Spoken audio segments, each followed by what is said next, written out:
Do,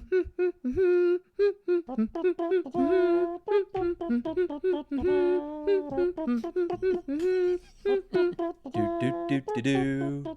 Welcome to the Friends with Benefits podcast, a business podcast about revenue-generating partnerships, not a podcast about business time with friends. We're your co-hosting couple. I'm Jason. And I'm Sam. Welcome to the show, friends. Friends, ladies, gentlemen, benefitors, benefitees, everyone listening. Those of you who are here today, welcome. We're glad you're here. We're so glad you're here. Today's episode is a pretty fun one. We talked about it quite a bit post-recording. Yeah, we've had this thing scheduled for a while and been rather excited about it for quite some time. And I'd say it lived up to its... Yeah, absolutely. Yeah. Absolutely. Who do we got today? We have the lovely Websters. So not only is this a great episode, but it's another couple. For those of you that don't know, this podcast is called Friends with Benefits, and so we love to have other couples on. But Tom and Tamsen Webster. No affiliation to Webster's Dictionary, although they're smart enough to. Of. Yes.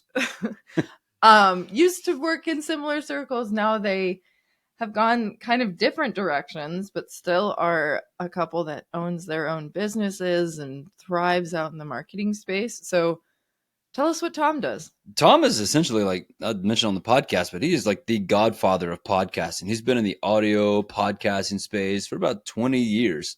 And if anyone knows the business of podcasting, what makes a great podcast, what makes a great platform and message delivery, those things, it's Tom, which is why I'm excited to have him coupled with Tamsen.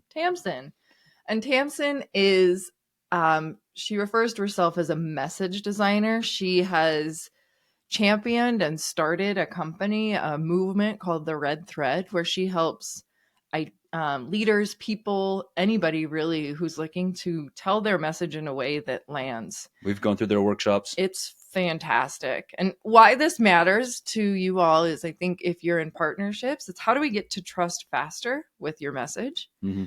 How do we build around telling stories and a message that people want to come along with? Yeah, how do you build that buy-in is what we really get into. Yeah. And it's so rich. It's so good for anybody building a partnership program, delivering a message, and getting buy-in from those outside of your org and in. So anyways, enough about us. Yeah. Let's hear what they have to say. Let's go get this. Welcome back to the show, friends. You are in for a dang treat today. We've got another couple joining us. Two of my favorite people that I've had the chance to know for a very long time. We've got Tom and Tamsen Webster with us. My God. Hello, guys. Hello. How are we doing? So good. Amazing. You guys are longtime friends of Sam and I, of the Yarby household, and we've had a chance to share stages, do some work together, work some events together, and now here we are podcasting together. We'll get into what you guys are up to here in a second, but I'm just excited to have you here. Same. It's so nice to catch up, and it's always fun to be on a podcast with Tom. I know. Does this happen often for you guys? Have you done this before? We don't do it as much as we used to. Our circles used to intersect a lot more. Yeah. We were both sort of more in, marketing-ish sort of things together, but we've both since specialized, so we don't often get to do this. Yeah. Unless it's a very broad-based kind of event or conference that would somehow cover both message design and podcasting, which is not out of the realm, but I think each of us is known for a different thing at this point, and so it's but it's fun. Yeah, we briefly had our own podcast, and we haven't gotten back there. I remember that. During the COVID times, the COVID era. Yeah, the COVID killed it. COVID killed it, yeah. Hey, it killed a lot of things. COVID killed it.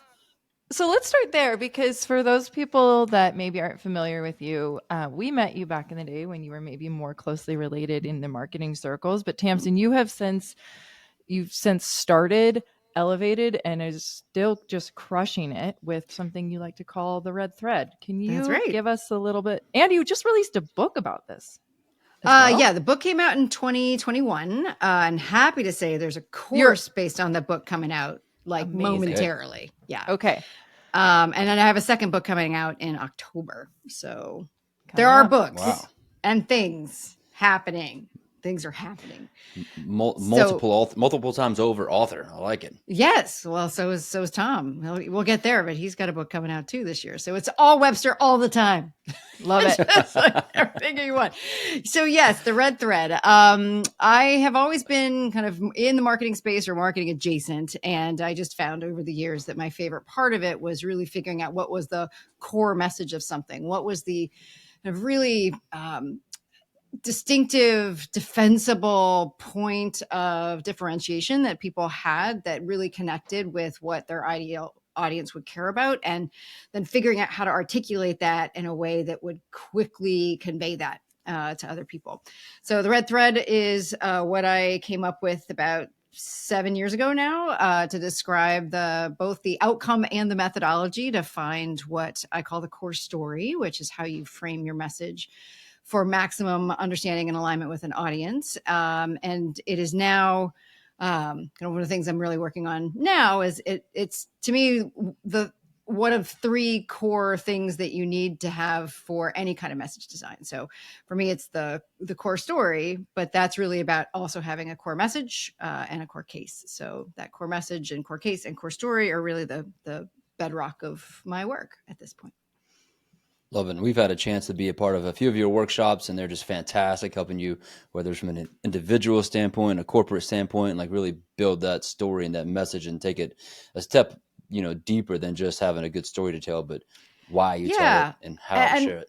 Absolutely. And part of where my passion is, and it's really one of my big projects for this year, is at the end of last year, I founded something called the Message Design Institute.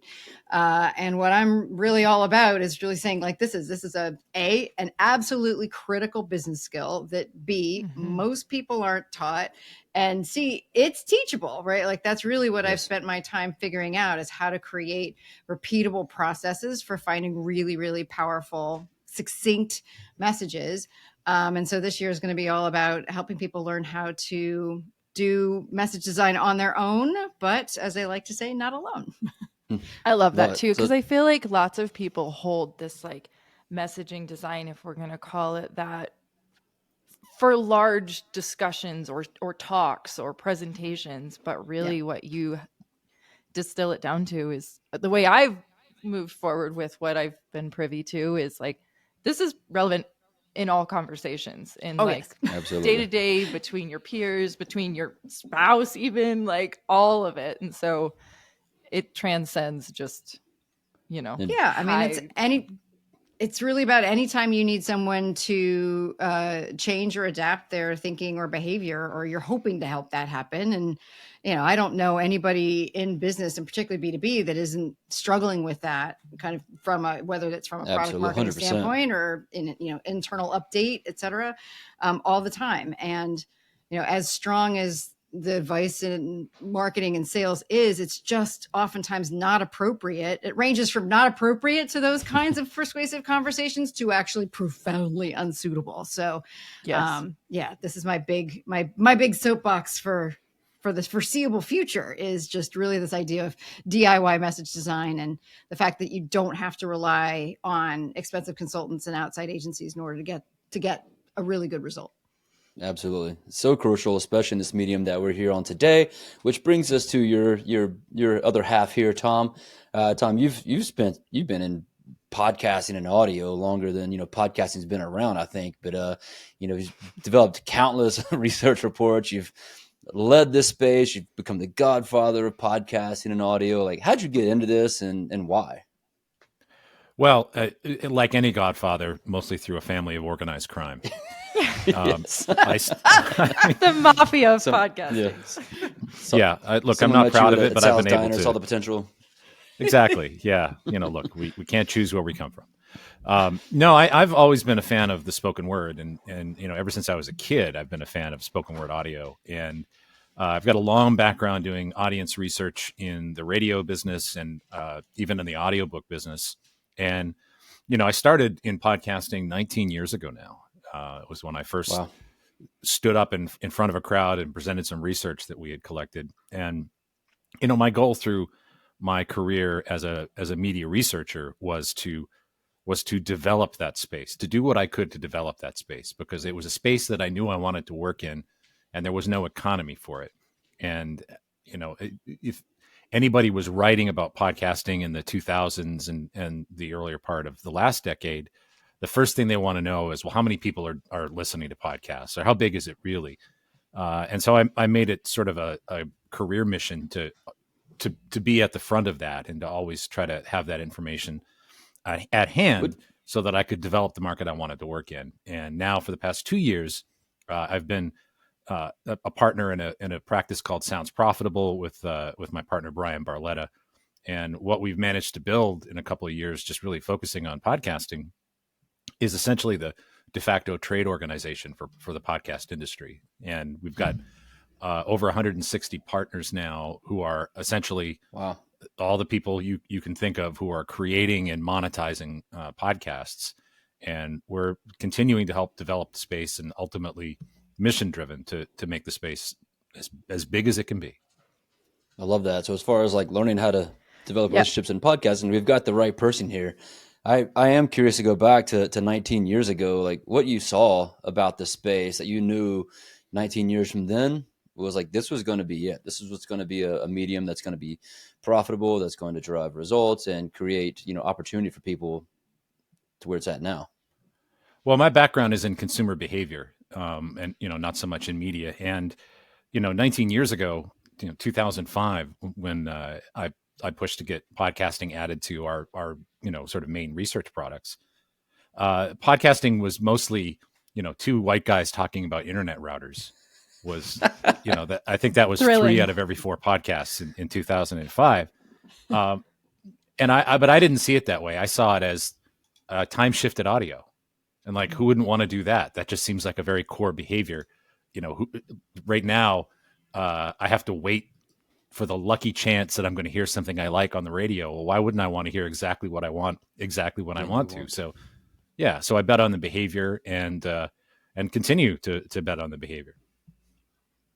So let's talk about, it feels like businesses are like, we should start a podcast. We should start a podcast.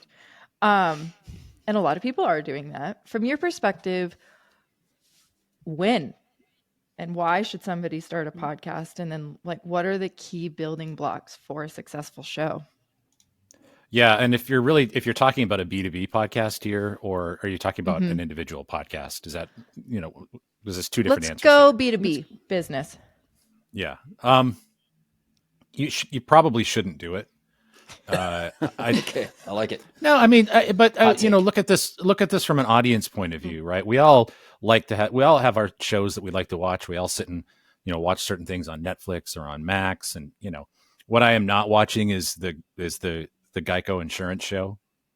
Right. Like to me, not a great podcast. It's not a great podcast. Right. It's got to be an entertainment at the end of the day. And I think most brands should not do it. And the reason why I say that is because it's actually extremely difficult to do a great podcast, to do a podcast that really attracts people, really develops an audience. It's harder to do than video. It's harder to do than YouTube. It's really hard to make great theater of the mind. And to do it well requires an investment. And a lot of times people will see that investment and they'll just, well, why would I want to do that? Yeah. And my answer to them is usually, you shouldn't. I'm not trying to talk you into it. I don't want another crappy, product-based podcast out there. But I think if you have a brand where you have an existing audience that's passionate about you, and that audience is curious about you, right? One of my favorite B2B podcast examples is Trader Joe's. We're all curious about Trader Joe's. Is it a cult? Is it Scientology with groceries? Is it? All of the above? Yes. So people are really curious about it. They want to know, like, are the people who work there, are they okay? Have they been let out? Real. Are they, yeah, exactly. And so, Have you ever seen one blink? I haven't. Yeah, I've never seen them blink. They've always tried exactly one thing that I'm checking out with, and it's always the greatest thing they've ever had. But that's a brand that has a passionate following, and people are incredibly curious about. They've made a wonderful podcast. So that's one angle. And then the other example I like to give is I think Slack did a wonderful job.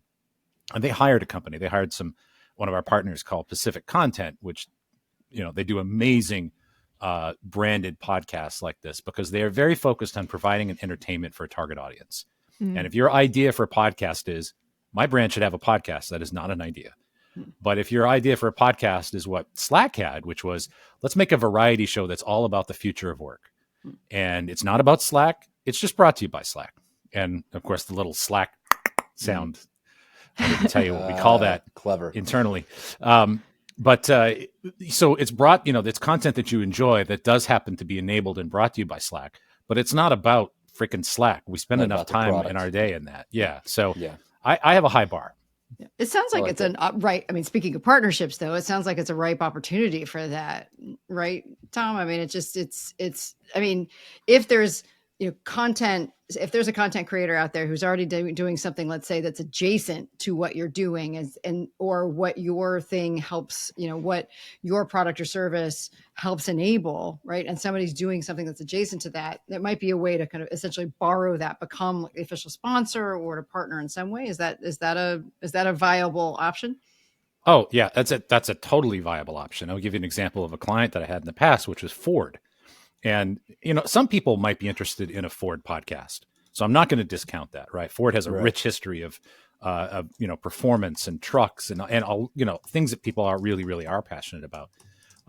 But they did a branded podcast that was all about women in STEM and STEAM classes and learning, right?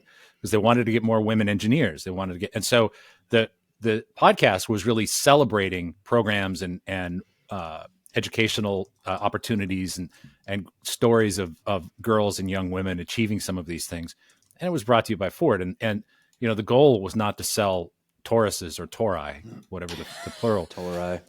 But it was to change people's attitude about Ford, that they care deeply about the education of women in science and technology. And they succeeded at that. So they were enabling the telling of stories that weren't being told. And they were doing it in a way that I think made the audience very grateful for that. But also in a way too, like to Ford's example, is like these are things that we believe in as a brand, things that we want to support. Doesn't matter the car. Like there's other people out there that believe in these same things that we do. Like if we kind of share our stories and things that we believe in that are similar to their approach, like they'll believe in the car. Well, yeah. Well, I mean, it could also have been a recruitment play too. So because because if you're out there and saying, hey, let's tell the stories of women in science and technology, it may have been part of an effort on Ford's part to attract more women in science and technology. So from a messaging standpoint, by putting out or aligning with a podcast that's doing that kind of thing, right? It's basically saying, oh, they have the message we want to send. And that could be potentially a way to say, all right, this is somebody who's sending this message. We want to send this message that we think it's important. So let's partner on this so that we can kind of both lift each other up on that, on the strength of that message and its connection to an audience.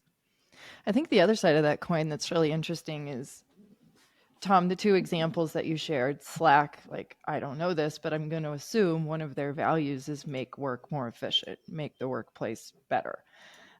Ford, you could say innovation and diversity. So maybe it's like, what values do you have as a company and what stories can you tell around those values? Tamsen, based on the work you do, how can companies are values a good place to start to refine your message? Like, how do you identify the story and topic that you're going to market with? Yeah, I mean, to me, that for the simplest, complete core message, as far as I'm concerned, is a combination of the urgent, important question that you answer for an audience and your defensible answer to that. So if you're talking about, in Slack, we can continue with that, right? Which is, they were answering a question of essentially some version of there's got to be a better way than email, right? There's got to be something else. How do we do that? And their answer at the time was differentiated and defensible, which is, create this other format in order to do that, which wasn't, you notice I'm not saying it's Slack, it's the approach. Right. And the approach that a company takes is based on, I call them bedrock beliefs, which are really, not just values of innovation. It's, for instance, their definition of innovation. So, or partnership. It's not just hey, we have partnership. It's basically saying our bedrock belief is that partnership is this thing, which when you put those two things together, that ends up being, or those beliefs together end up saying, so we believe that this is the approach. So I think really looking at these really from any of those perspectives or all of them together is, I think, a great place to find both, not just both, but a range of stories and topics to cover as part of a podcast. Is what question do you seek to answer, right? So, you can almost see how the Slack podcast answering that question of like, what does the future of work look like? Like, that's basically, they took that question they thought was going to be interesting and important to their audience, and they essentially used it as the frame for what they featured. They're like, we're going to just explore answers to this question. And I think that's a way to do it. We can also say, if you're, let's say you are a productivity software, for instance, yes, you could say like, let's do a productivity thing, or you could take kind of a side angle on that. And if your company is really based, let's say, in kind of frameworks and models, you could do a podcast that's all about frameworks and models, right? So every week you're like, well, how to think about email, how to think about clothes shopping, how to think about, this other thing, and feature different people and different models where, again, it's saying like, this is representative of the kind of way we think. So if you like this kind of thinking, this is the kind of thinking that informs our product. So kind of a longer way of answering that. So yes, values, but I think it's much more useful. And what I work with my clients to do is to really get to a point where it's not just a single word as a value. It's, let's state it actually as a principle, where it's a sentence where you're like, this is this, or this happens because this happens. That ends up being much, much more powerful. I love that. And so let me point the lens at this podcast. Friends with Benefits. We started this because we're both in partnerships. Yep. We're also married. You two are married. So, yep. One of the key red threads of a good relationship is trust, and buy-in. And so when we as professionals, but then also as individuals, are starting a new relationship, we're looking to like get alignment and trust. And from a business perspective, do that quickly. Yes. Traditionally, this takes time, but to like the work that you both do, is there a way where we can help cut down that time to build trust more quickly? I'd say 100% yes, absolutely. And that's very much the nature of the work, and part of what's informing the book that's coming out in October. My belief is that if you can surface these typically implicit assumptions about the way things are or the way things should be, and in fact, they are the assumptions about why you do what you do the way that you do it, and you really lead with that, it very much speeds very quickly to whether or not you ever will have a basis of agreement with folks. So for instance, with my work, if I say that the question I exist to answer is, how do we build buy-in?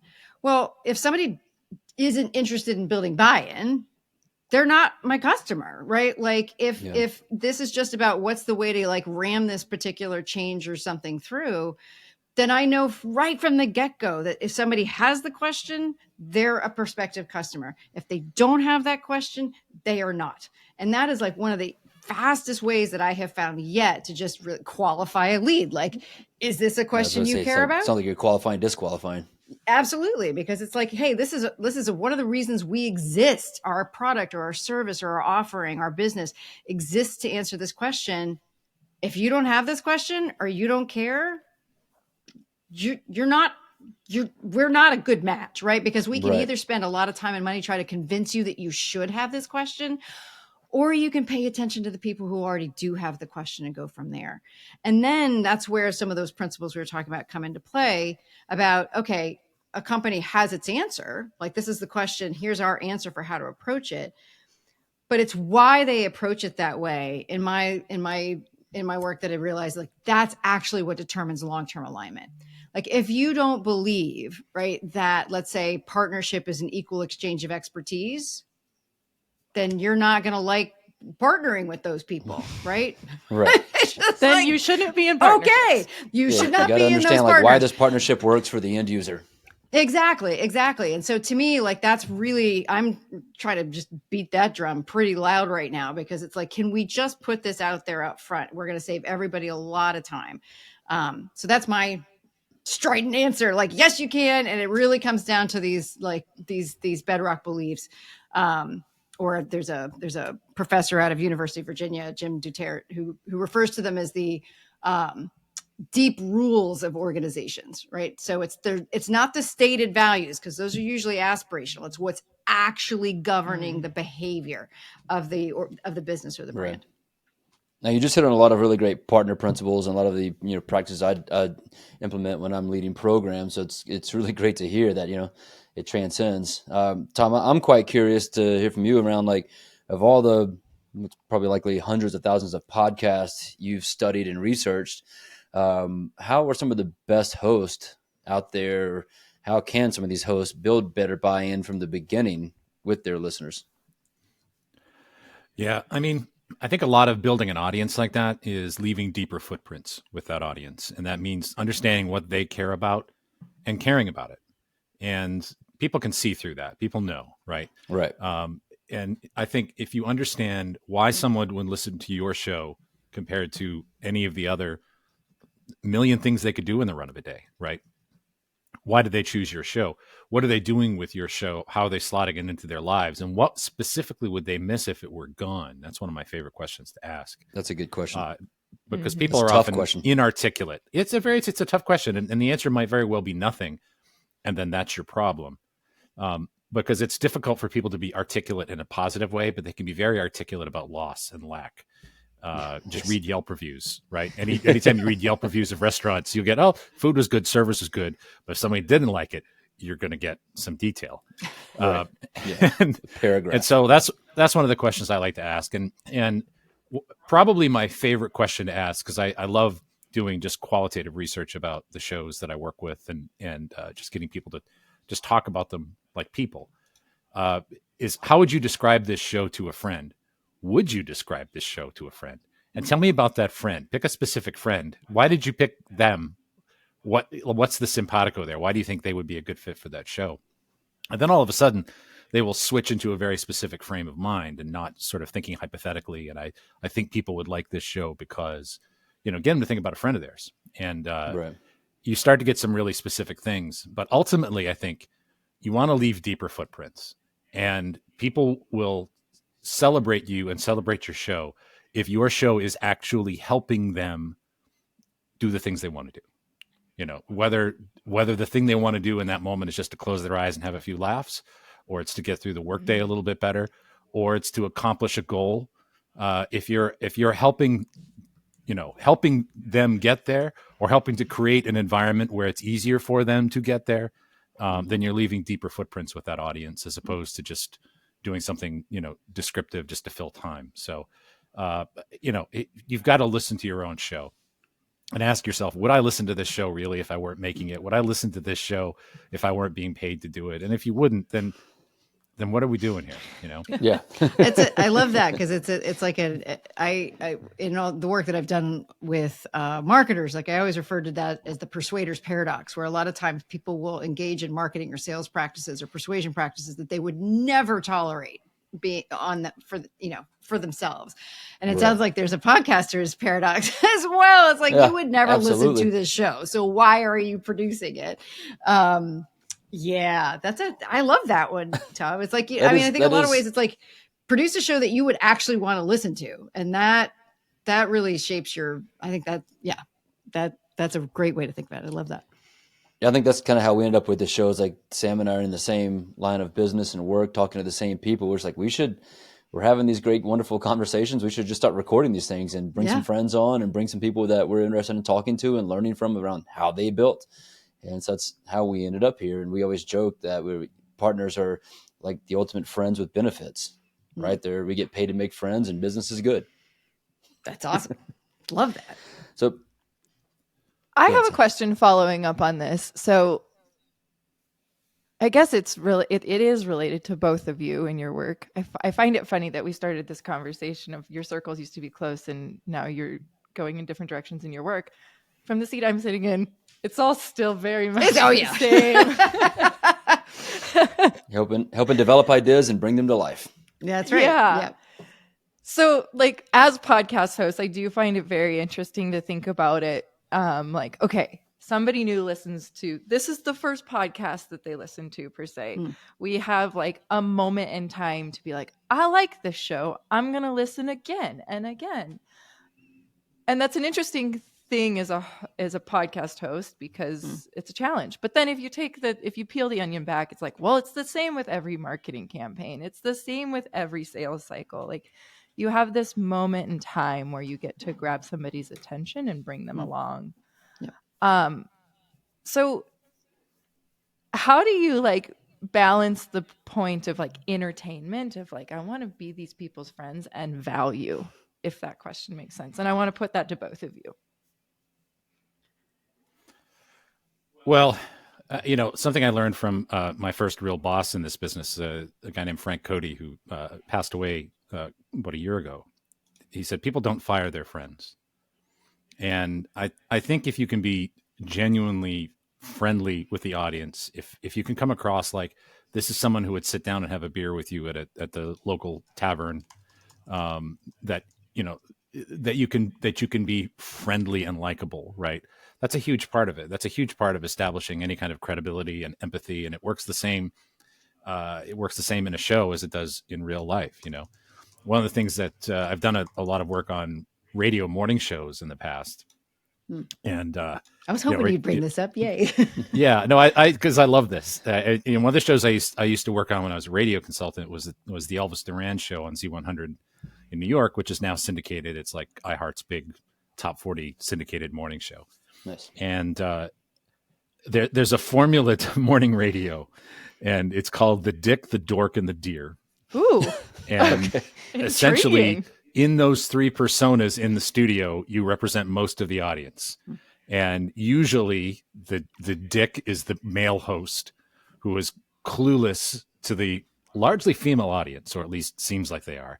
The deer is the one that constantly corrects them. And then, the dork is the weirdo who's generally likable and more than often than not on the side of the deer, but will do the wacky stuff. And that formula fits so many shows. And the reason why it works is because everybody feels like they have a voice on the show. And, the dick, and it can be a female dick, believe me, will say the things that you wanted to be able to say, but you couldn't, right? A very good example of that is Inside the NBA, the halftime show on TNT with Charles Barkley and Shaq and Ernie Johnson. And that entire show is basically Charles saying something that a lot of people wanted to say, and Ernie Johnson going, Charles, you can't say that. Can't say that. But he just did, and Ernie knows it because Ernie's really good at his job, right? Yeah. And Ernie's there to be and that show works like a champ. And that's why, because people see themselves in some aspect of the show. And if people can see themselves in the show, then it has to be right for them, right? Otherwise, it feels wrong. Yeah. I mean, I remember when we were planning out it was, and, we're happy to report that Tom walks his talk, when we were planning out our brief, let's call it what a just limited run podcast, limited edition, special series. Limited edition. Yeah, exactly. I mean, we had that conversation about like what, and it wasn't so much Dick and Deer in that one, but it was like each of us had a specific role that we played on that topic. And I think that's a very useful, whether or not it's that kind of Dick Deer, or is it like, do you have somebody who is if you've got two hosts, for instance, is somebody like the questioner and somebody's the answer? Is somebody the voice of the audience? Is somebody, what is the role? Because it makes it a lot easier for, let's say, two folks to figure out who's doing what without like coordinating or making eye signals or whatever while you're recording. Inside baseball. Yeah, exactly. Like, the call signs. Yeah, exactly. Like, stop. But it also, I mean, I think it's really important to really, I mean, it's part of, I think, how any great content is built out, which is to really think about because anything that's broadcast, which a podcast is, there's not an opportunity for the audience to actually respond. So it's not really, unless it's a live recorded Q&A type of thing. But the thing to that's so helpful to remember about humans is that it actually is still a dialogue with your audience, meaning you're going to say something, and what happens in somebody's head, or kind of whether they have inner speech or not, is that there's a reaction to what you've said. And sometimes that's a question, sometimes that's a feeling, sometimes that's a statement, sometimes that's oh, that reminds me of. And being thoughtful about how you can build in or even guide that kind of narrative journey, understanding that you really are setting up a dialogue with the audience, that can be really powerful. And it's one you can do if you're just a solo person, because then you can use those anticipated questions or reactions as a segue to the next point. You'll say something and like, okay, well, you're probably wondering, what does that mean about blank, right? And you're steering the conversation that way. But when you've got multiple hosts, that also allows you to really figure that out. Like, is somebody the kind of the feeling reactor? Is somebody the person who, again, is asking those questions? Is somebody the person who's answering? But I think understanding that dialogue exists not just between two hosts or the partners that are on there, but there really is a partnership that should happen with the audience. That's part of your thinking with how you're presenting the information in the first place. Because again, then at that point, it's not just that I think it's a way of leaving those deeper footprints that Tom was talking about, because now they feel really engaged in the conversation. Not only do they see themselves, but it's almost like you're in their head, because they're like, I was going to ask that. I did have that reaction. Oh, look, right. Yeah. So I think that's you're spot on. I'm glad you went there, because I've listened to a few interviews, read a few articles, trying to follow Tom's stuff, and I've learned that the best interview style podcasts really bring the audience into the conversation. I think that's the actual language I've heard, is like bring them into the conversation. So that's something I'm constantly thinking about, is like, how do we bring our audience into the conversation? Right, Tom, very much like you were saying, if you were telling your friends to go listen to your podcast and they didn't know what you did. So like, how do I bring them into the conversation and make it relatable even to them? Right. It may completely go over their head sometimes, but it's really hard and it's challenging to think about, how do you bring your audience into the conversation with you? And like you said, get in their head. And Tom, I like how you said, like, the theater of the mind. If you think about it that way, like, how are you creating that story and shaping it throughout the journey of the show to engage them enough to stay in the seat? Yeah, I think one of my favorite interviewers in podcasting is Alex Bloomberg, who did Planet Money and then Startup, and I once listened to him give sort of an extended talk about his interview style, and the thing that he does so well that I think so many podcasters are, maybe they're just too egotistical to do, is he's not afraid to sound stupid, and he will, especially on a show like Planet Money, where he will be the one to stop and say, now, wait a minute, what does cap and trade mean again? Instead of going, well, our listeners know what that means, and I don't want to seem like I don't know what it means. No, he'll ask that question, and that brings people into the conversation a little bit more, and sort of catches everybody up in a very compelling way. He's absolutely fantastic at it. So I guess what I'm hearing is what you want to do is like ask the question in the way that the audience is, or the listeners thinking about asking it, if they were in the room at a live Q&A. Yeah, and that really just requires you to think like your audience, and not think like you have to have that person in the booth with you who's always going to think like the audience, no matter what else is going on, or you really can lose the plot. Man, but this is applicable, going full circle again, not only to podcasting, but to marketing at large. And it's so easy for people to get on a grandstand and stand on their soapbox of this is what we know to be true, and they lose touch of the audience and they forget to bring them along. So here we go, coming full circle. You guys still are doing the same work. It's communication. And I think what we forget sometimes is that communication, for it to actually fulfill the definition, must also be received. And if you're not thinking about the reception part of it, then you are in fact just broadcasting. You are just speaking. You are not communicating. You are just saying things. You're not actually conversing. Right. Because it's a thing that I've run into a lot over over the years in various ways. It's just, and the way that I often ask that is like, do you just want to speak, or do you want to be heard? Because sometimes if you really want to be heard, you're going to need to reframe, reshape, restructure how you come at something so that it starts where your audience is and then moves them with you. I mean, that's really the point, because, it happens so often when we say, well, this is the way to do something. And then we say, when people are like, it happens a lot when I say, well, the people, what question do you answer? And they're like, oh, we know the answer. We'll just say the answer. Well, that's not an easy thing for somebody to have. That's a new message for them. It requires new belief. And when you just say, trust me, this is the answer, you're putting all the risk, the whole assumption of risk is putting it on them. And it's like, but you're the one that is asking for something. So in my mind, it should be, again, whether you're thinking about a podcast or you're thinking about marketing or sales conversation or whatever, you should be the one taking on that risk. You should be the one that is doing the work to say, okay, I'm going to put out there what this is about, what I'm curious about. I'm going to be an Alex Bloomberg and show that I don't know the answer, or act like as if I don't, because that is the way that I am most likely to get you to feel comfortable, right? I'm going to take the risk on me and my stance and my evidence and my, brand or reputation. But if you really believe in your podcast or your product or your offering, why wouldn't you be the one willing to assume that risk? Like that, it just doesn't make sense to me why we put all the risk onto the other person, onto the audience of saying, well, trust us, trust us, prospective customers. We're great. And I'm like, no. Yeah. You got to be able to back that up. Like, that's on you. Exactly. Yeah, man. One of my favorite stories. Go ahead, Tom. Sorry, I was going to say one of my favorite stories like this is from.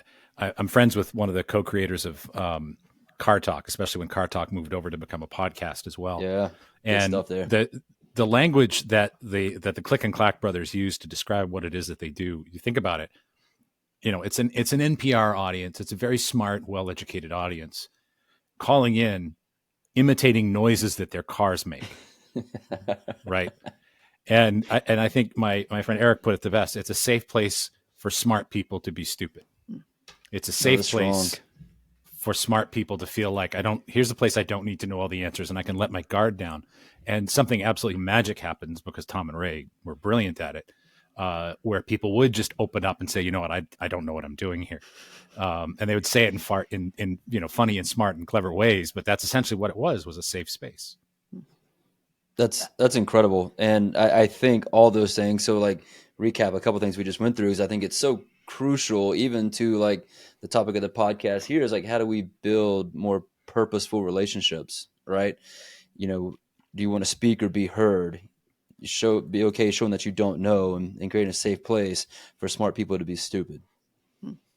Right. There's a little bit of a red thread, maybe. Like there's a little bit of being vulnerable. Like relationships require a lot of vulnerability. Yeah. Right. To show up and like, wanting to actually not only be heard, but also to be able to listen to when someone wants to be heard. Right. To be okay by saying you don't know and appearing maybe stupid in your own mind, but you got to be vulnerable enough to be able to kind of leave that lasting footprint. Right. Yeah. Yeah. And I think Yeah. I mean, I had a mentor one time, still one of the better pieces of advice that he gave. And he said that no one will ever be more excited about your content than you are.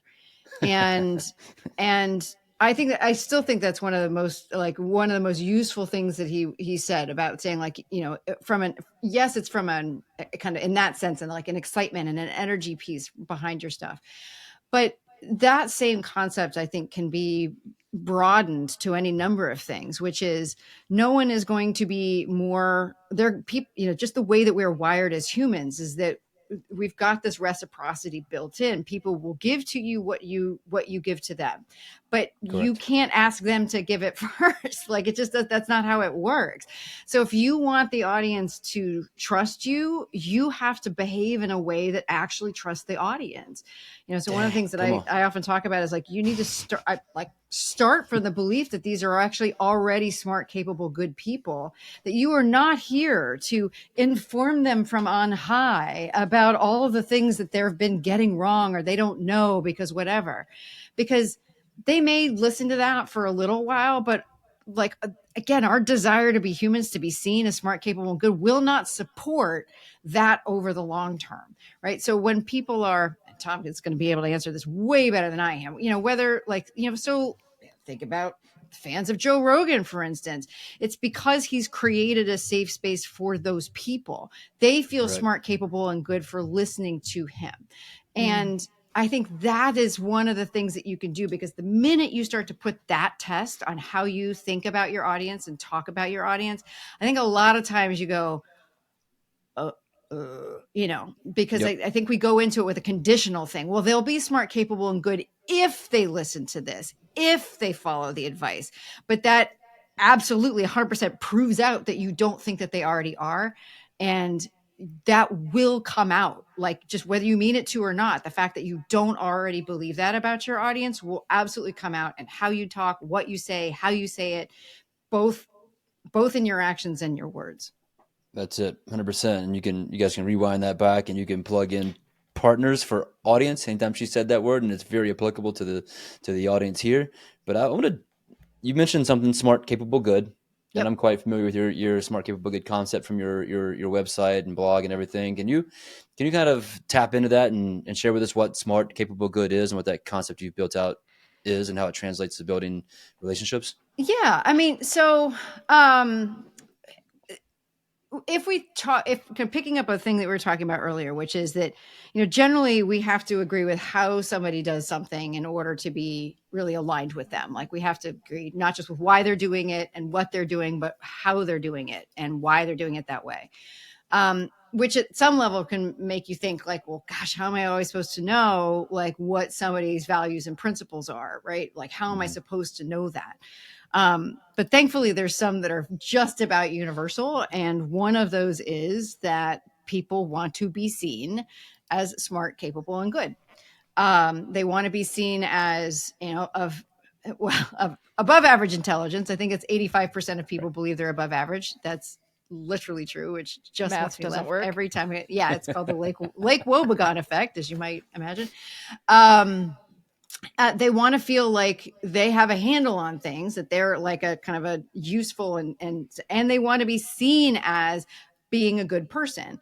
Now that's relational. That's going to be, different people have different internal definitions of that. They have different levels of belief, whether or not they already are. They have different groups from which they want to get that validation, but you can always rely on folks wanting to be seen as smart, capable, and good. I would say even, I don't know this to be true, but I think that probably even applies to like sociopathic people who don't normally take into other people's things into account. Maybe and so because people want us to be seen as smart, capable, and good, and that's a driving force in why we do what we do, people just in general, violate that at your peril, or as I like to say, defend that desire as strongly as they will, because your partners, your audiences, whatever, want to be seen as smart, capable, and good, and they will fight you, right? If they don't feel that way, they will drop you, they will push back, they will operate in all the kinds of ways that basically make them feel smart, capable, and good, because they're not feeling it from you. So the more that you can just start from that as a baseline assumption, again, in the beginning, you may not believe it, but they do. So you must, right? And then that starts to just really change how you look and shape everything else afterwards. Yeah. So if you're beginning to like approach a new partner or a new business relationship, you want to kind of walk into this thinking like, this person is here, and then they're smart, they're capable, and they're good. And you begin to lead and guide the conversation as such. And I think that's what I'm hearing you say. And I like that too, because like it's going to eliminate you from speaking down to people as well. And like, or starting at a place where they can't relate. Yeah. And also the thing that will help you avoid the most, which is where many of these conversations break down, is it will help you avoid saying anything that approaches, I can't understand why any rational person would have made the choice or made the choices that you are doing right now. You must be crazy. You must be whatever. Like, well, only, and we don't, whether it's that direct or not, that happens a lot. You know, I see it a lot in sales conversations when it's basically like, well, that was just not the best decision. And like, that is not a good place to start from building trust, is to tell somebody that their previous decisions were wrong, because we don't believe that. Like, and our brains will rewire even past events in order to make our smart, capable, good identity whole. And so what will happen when you don't do that is, you know, the shoot the messenger effect is real. People don't like people that make them feel not likable. Like it's just unsmart, incapable, and ungood. That's right. And so it's a sure path to all sorts of stuff. But yeah, to me, it's one of the most profound shifts that you can make, because it actually making yourself say, well, why would a smart, capable, good person have made this choice? Why would a smart, capable, good person have gone with our competitor?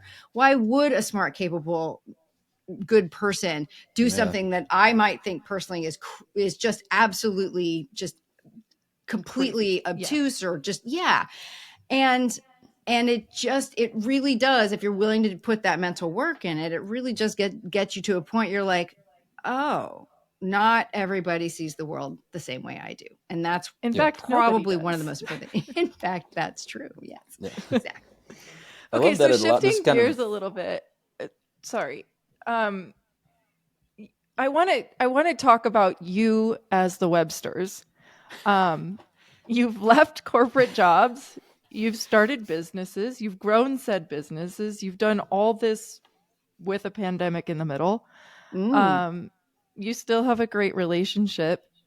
Talk about what that's like. Do you implore the smart, capable, good test personally? What is the reality of this like for two business owners in the town of Boston? Well, yeah, I think first of all, there's the room that Tamsen's in and the room that I'm in. There's absolutely no access between the two of them, and I haven't seen Tamsen physically in really since before the pandemic. Yeah, so that's helped a lot. Level set. Well, I mean, look, I let's have some real talk here. I think, you know, the pandemic was difficult for a lot of people. You know, Tamsen and I have worked with a couples counselor for some time, and he's just absolutely been wonderful. Sometimes helping us, giving us a safe space to be stupid, or giving us a safe space to be vulnerable with each other, and sometimes just to kind of celebrate our victories. And, you know, the sort of, I guess, principles that I've always tried to have and have not always lived up to are just, you know, kindness. Once kindness goes, that's a problem. Communication, I think, intimacy, and then the thing that I know we've always both done for each other is you champion your partner like a lion, right? Heck yeah. You don't just say, "Oh, that's good, I got your back." No, you champion them like a lion, and we have both done that for each other in so many ways. And I think if you have that, you can survive anything. Yeah, I mean, I think one of the, I can't confirm. I love that. I mean, it's, you know, it's one of the, you know, part of the way that our relationship started actually was as an exchange of these kinds of principles and values that we were talking about. We created a series of them, and we just called them our deals. And they were things like that. There was like things like never more than 12 hours apart, or every day can and is a date. You know, you are a gift, keep it safe. You know, and there was just all these various things. And in the kind of the early stages of a relationship, we would say them because I'm a freak. I would just kind of capture them somewhere. And so we ended up having really this set of guiding principles for our relationship. And eventually like put them together, got them framed. It was very lovely. I was going to ask if they're displayed in the house. They do exist somewhere. I'm looking at them right now, actually. That's right. Yeah, I'm sure I left out. I like that you put them in front of Tom's desk. Well, there's actually two. There's two in the house. Yes, there is one. Tom. But I think number 17, you jerk. Yeah. Number 17. But I mean, I think that, and just as Tom admitted, I would say both of us have not always lived up to the deals, but that's also that's one of the deals too, is part of the deal. is to empty your head, never let anything go unsaid. And I think that the related into that is a version of smart, capable, good, which is always kind of assume good intent from the other, because really, if you take that smart, capable, good question and you apply it to your life partner, again, there's going to be times where you're like, why would, oh man, like, and then you're like, well, oh, actually, let me back up and say, well, why would that have made sense?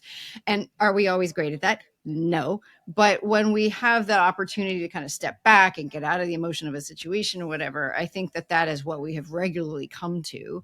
And there is a question that we still regularly ask each other, and that is your head empty? Which is the That's a great question. Which is it's the kind of opening key to, like, I think still one of the most important deals, which is just like it.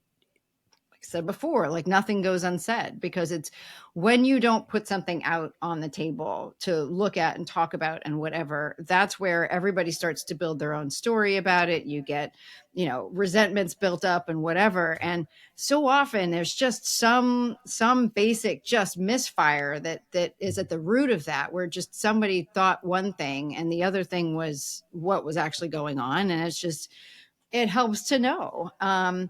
And it helps to know, like, what are the things that are actually important, and to have those opportunities to be able to surface them. So yeah, our deals have been, I think, and I don't think we intended them to be, this plan that we had about how to make sure we have a strong relationship, but by having those kinds it's like of having a set of core values for your relationship. Yeah, exactly. It was just like we set them early, and they really have set the course and tenor of what we've done since, I'd say.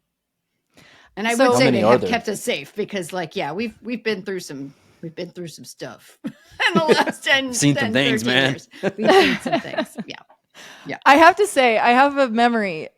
This is going back to, I don't even know what year, but we're going to say it's 7 years ago. We were at a happy hour in New York, and Tom, you told me that you asked that question to each other every night of, is your head empty? And Jason and I have been together 8 years, so we would have been together 1. And I remember thinking that and thinking, wow, what a great way to, like, lead forward, because you're so right. You can think you're thinking the same train of thought, but you're absolutely not. And so we've certainly and taken that. We talk about we talk about that quite a bit, about that principle and how you guys implement that and use that as a guiding principle. And I think, you guys are a fantastic example of what a great relationship looks like. And I can still remember from that same time, Tom, of like how you actually do champion Tamsen like a lion. And like, I've seen it in action. And I honestly think about you guys quite a bit from, like, our own relationship and, like, how we work together and build together and live together. So, like, you guys are shining examples to the Yarby household. Well, thank you for that. Thank you. I mean, there's just so much that can happen and be,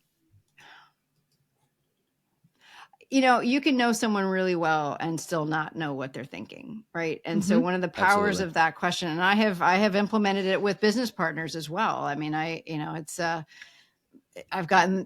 explained that that's something that Tom and I do, and that's something that I wanted to be able to, and the rule is that the answer, you have to answer that honestly. And even if the question, even if the answer is yes, and I'm not at a point where I can talk about it rationally yet, which obviously is not what the other person wants to hear, but that's also part of the deal, is like, you have to, like, give that person the space to say, yes, there is something in my head. I am not at a point where I can talk about it, but I promise I will, because that's the deal.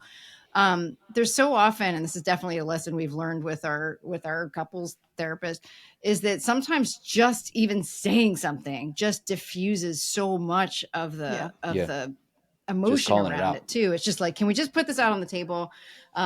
Because otherwise it's just, oh gosh, it's just exhausting to just be thinking about it. Carry that around. Yeah. Yeah.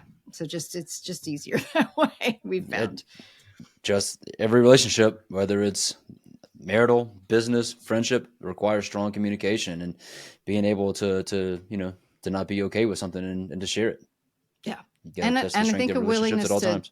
Yeah. And just to really go back to like, why is it that, and I think this is equally true for business partners, it is for marital or other partners, life partners, is that what is it about this person that, or, that is why I wanted to be with them. Right. And, I think one of the most powerful kind of companion questions to all of that, and I still have never been able to find it again, but I think it was something in the New York Times, was basically that said that relationships are about loving who your partner wants to be, who your partner wants to be, not who you want your partner to be, but who they correct. Want to be. It's who they want, right? And I think it's at that moment where you can really make it determine whether or not that partnership is going to work. Because if you see and you talk about where that partner wants to be, and you're like, yeah, there I cannot follow,